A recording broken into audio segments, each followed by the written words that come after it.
நம்ம எல்லாருக்கும் எங்களுமே வயிற்றுச்சல் பிடிச்ச ஒரு ஃப்ரெண்ட் இருப்பான். வாழ்க்கை நான் வயிற்றுல சுற்றுவான் போல, யாரை பார்த்தாலுமே வயிறு எறிவான். மச்சான் ஐஃபோன் வாங்கிட்டான்டா, மச்சான் அவன் பைக் வாங்கிட்டான்டா, மச்சான் எனக்கு மட்டும் இது அமைய மாட்டேங்குது. நம்மளுமே அவங்க கூட சேர்ந்து ஃபன் பண்ணி சுற்றி கிடப்போம். பட் அங்கே இருந்தால் ப்ராப்ளமாக ஆரம்பிக்குது. இந்த மாதிரி அடுத்தவங்களோட லைஃப் அண்ட் டிசிஷனை கண்டினியூஸாக கமெண்ட் பண்ண நம்ம மைண்ட் ஒரு கம்பேரிஷன் டேப்ல மாட்டிக்குது. அங்கிருந்து தான் நம்மளோட ஜெல்லஸையும் இன்செக்யூரிட்டி அதிகமாகும் கிராஜுவலா. அண்ட் நம்ம பிரெயின் அதை எப்படி பார்க்க ஆரம்பிக்கும்னா, அவங்ககிட்ட இருக்கு உங்ககிட்ட இல்லை, இந்த மனப்பான்மையில பாக்குறப்ப உங்களோட செல்ஃப் எஸ்டீம் கிராஜுவலா குறைய ஆரம்பிக்கும். இதை நீங்க நோட் பண்ணிருப்பீங்க. ஒரு 5 இயர்ஸ் பேக் நீங்க எப்படி இருந்தீங்களோ இப்போ எப்படி இருக்கீங்களோ எடுத்து கம்பேர் பண்ணி பாருங்க, உங்களுக்கு தெரியும்.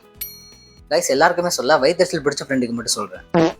இல்லை, இதை டீப்பா பார்த்தோம்னா அவன் டிஃப்ரெண்ட் ஏரா வளர்ந்த விதம் வேற மாதிரி இருக்கும், நீங்க டிஃப்ரெண்ட் ஏரா வளர்ந்த விதம் வேற மாதிரி இருக்கும். உங்களுக்கு லாஜிக்னு பட்டது அவனுக்கு லாஜிக்கா இருக்காது, அவனுக்கு லாஜிக்னு பட்டது உங்களுக்கு லாஜிக்கா இருக்காது. உங்களுக்கு சேவிங்ஸ் முக்கியமா இருக்கலாம், அவனுக்கு எக்ஸ்பீரியன்ஸ் முக்கியமா இருக்கும். அதுக்கு நான் அவன் சரி நீங்க தப்புன்னு சொல்ல வரல, ஏன்னா இங்க யாரும் தப்பும் இல்லை சரியும் இல்லை. அப்புறம் என்ன தாண்டா சொல்ல வரேன்னு கேட்டா, ஜட்ஜ் பண்ணாதீங்க, அதை தான் சொல்ல வரேன். ஏன்னா இதுவும் உங்க டவுன்ஃபாலுக்கு ஒரு மேஜர் காரணமா அமையலாம். இந்த மாதிரி மணி டேப்ல இருக்கிற சைக்காலஜி பத்தி தெரிஞ்சுக்கணும். என்ன ஃபாலோ பண்ணிட்டு வயிற்றுச்சல் பிடிச்ச ஃப்ரெண்டுக்கு இந்த வீடியோ டேக் பண்ணி ஷேர் பண்ண மறக்காதீங்க.